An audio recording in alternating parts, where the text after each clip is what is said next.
Coming up, we have Levente's talk at Movecon last week. We dig a little deeper into IOTA's full decentralization, and finally, how we can keep the feeless narrative alive with IOTA Gas Station. Stop. No.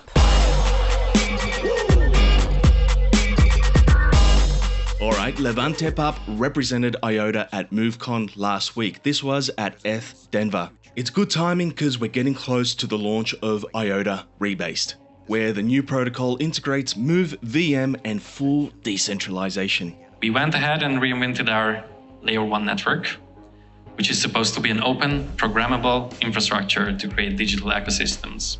I'm here to cut through the buzzwords. What Levente is saying here is that IOTA is going to push for useful things that can be done directly on the chain. But to do that, they needed to ditch IOTA 2.0. Turns out we set out to do some pretty amazing things, which didn't work out as we expected. So we had to kind of make it a little bit more conventional. I appreciate his honesty, and it seems like they learned to go for what is practical. We think that pragmatism is better than idealism. We set out to achieve great things in 2015 with our novel DAG-based blockchain. It's not even a blockchain. But turns out that implementing such a system in real life and making it viable is harder than it originally seemed on paper. But why adopt Move? Well, there's something we need to understand as an investor community. There's plenty of tech floating around on the market, and if you're not going to actively participate in opportunities like DeFi, then you should look at what the chain is going to be used for in a broader sense. And it seems like the IOTA Foundation is betting on a future where Move is the most widely adopted crypto tech. We were amazed by how secure the language is, how digital scarcity is baked into it.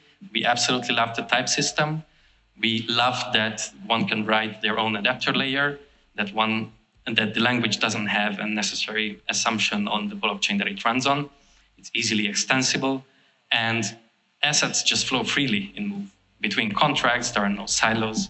We were amazed by how good it was. So instead of trying to rebuild our tech for Move, which likely takes roughly 2 years, or we can take an existing solution, rebase our ideas on top of it, and release it much sooner. They accelerated by deciding to take an existing solution. But how, you might ask? Where is this technology coming from? With this, we basically decided to rebase our technology on Sui. Why is that?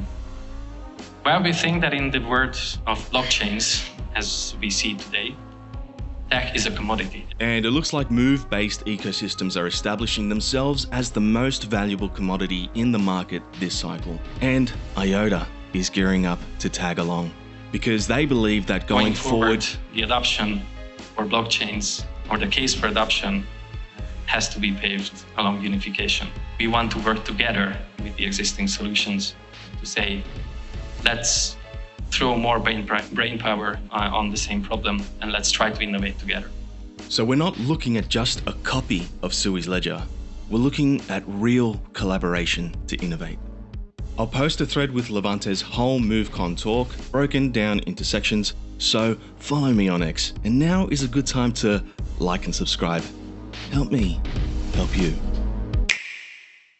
IOTA Rebased uses a DPoS model. The words for that are delegated proof of stake. This means existing tokens are connected to validator nodes, and those nodes are penalized if they do the wrong thing. So validators are incentivized to be good actors, and that's how the network is secured. This means validators have to accumulate IOTA. How much? 2 million IOTA to graduate to active node status, and that's about $450,000 worth of IOTA today. And once active, validator nodes need to maintain 1.5 million IOTA, which is about $335,000 worth today. Now, as the price of IOTA grows, the rewards paid to validators are worth more, meaning that more validator organizations become interested, which means they have to buy 2 million IOTA to get involved, essentially taking more IOTA off the market and locking them to nodes. So these validator entities are essentially betting on IOTA's success. The validators include huge entities like NodesGuru and Cosmos Station to keep IOTA secure. I say huge because NodesGuru has over $500 million staked across 61 networks. And Cosmos Station manages 1.5 billion on over 70 chains, so these guys are trusted by thousands. And they're only two of many heavy hitters securing the IOTA Rebased network. And they'll be part of the reason why IOTA finally achieves full decentralization. The Rebased testnet already has over 60 validators, and there are 150 active validator slots available.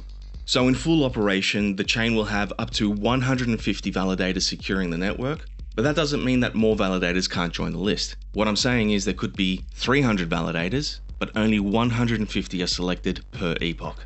In other words, you need to build some influence, trust, and reputation before you can become an active validator. Alright, buckle up. 767,000 new IOTA are minted every day to pay for staking rewards. This is an inflation rate of about 6%. These IOTA are shared with validators first. Validators take their cut. Validators set how much of the reward to share with people who delegate their tokens to them. We can expect to see rates between 10 to 15% APY, but it wouldn't surprise me to see them a little bit lower. So be mindful, keep your finger on the pulse of what the validators you're delegating to are doing. And this is an important thing to understand because these staking rewards outpace the 6% inflation we'll see from IOTA, as they can give you net APY gains of 4 to 9% annually. Depending on the token price, of course, it's got to stay the same price or increase in order to see that APY. But fam, up to 9%, I think that's pretty good, better than most banks. And it builds an incentive to hold until IOTA booms with utility. But yeah, it's absolutely important to stake if you want to win, bruv. And on the flip side, as I mentioned, deflation can be a thing, as 100% of the IOTA used for fees are burned. It simply means IOTA's token supply can start to decrease in the long term. So going forward, remember this: the IOTA used in a transaction is removed from the supply. And of course, the play for IOTA is mass adoption. And at this point, I'd say mass adoption is critical for the token to pump. The only other thing that can make the token pump is an inspired community who are using their tokens on-chain in DeFi and engaging with the culture. But let's face it, does this sound like you? Anyway, the end goal is when daily on-chain activity creates fees that exceed 767,000 IOTA, because that's when the IOTA supply will begin to shrink, and this will drive up value, because less supply, while demand is high, equals PAMP. So what's your bet? Can IOTA achieve commercial adoption?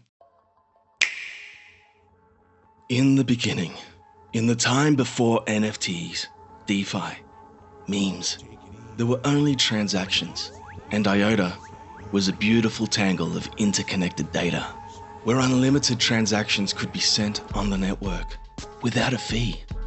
The machines took notice, and they were struck by the idea of sending to each other billions of tiny transactions, moving them through the electronic void without costing a single cent. However, this perfection came at a cost. The giant I, the all-consuming coordinator, he overpowered all the men who came before him. He struck them down. None could defeat him. And it was written that he came to control the tangle forever. Today, it's pretty much accepted that fees are part of doing business on-chain. It is what it is. And the IOTA Rebased model uses the MoveVM framework developed by Misson Labs, the dudes who built and own Sui. In the coming weeks, IOTA Rebased is going to introduce fees to pay validators. It's necessary, because without a coordinator, we now need many validators to keep the network secure. It's necessary, and it risked killing IOTA's feeless narrative, an especially important narrative if the chain is ever going to be used for microtransactions. Tiny fees just don't make sense when no value is being transmitted. So how can IOTA hold on to its feeless edge? The IOTA Gas Station just launched in alpha. It is the final defender of the feeless narrative. The idea here is that entities can sponsor transaction fees for users. With this innovation not currently seen on Move ledgers, developers can deposit IOTAs into the gas station. And when people make transaction using a developer's dApps, then the fee is paid by the gas station and not the user. So while fees are an inescapable reality in crypto with programmability, on-chain products and services now have the option to go back to IOTA's feeless genesis. Well, that's the new format, guys. Today is episode 1 of IOTABASE. I'll also do broader crypto content on a series called CryptoBase to grow the channel. And growing this channel's community will help spread IOTA's message. And it will also expose you guys to what's going on in the broader market. And I'm hoping it also opens me up to more opportunities to make this my career, you know, guys? And when it becomes clear that I can do this full time, I'll dox myself, I'll do a face reveal, and I'll launch a meme coin. Just kidding, but maybe. I hope you enjoyed the episode today, guys. Engagement helps boost the video. I'll read and reply to every comment, and please like and subscribe. I'll give you a big hug. And a gentle reminder to always manage your risk. Set targets, guys. It's important to take profits. This is a great time for IOTA. There is so much for us to cover in the coming weeks and months. And look, if you ever find yourself feeling down, all you have to do is remember $4 EOY. See you next time.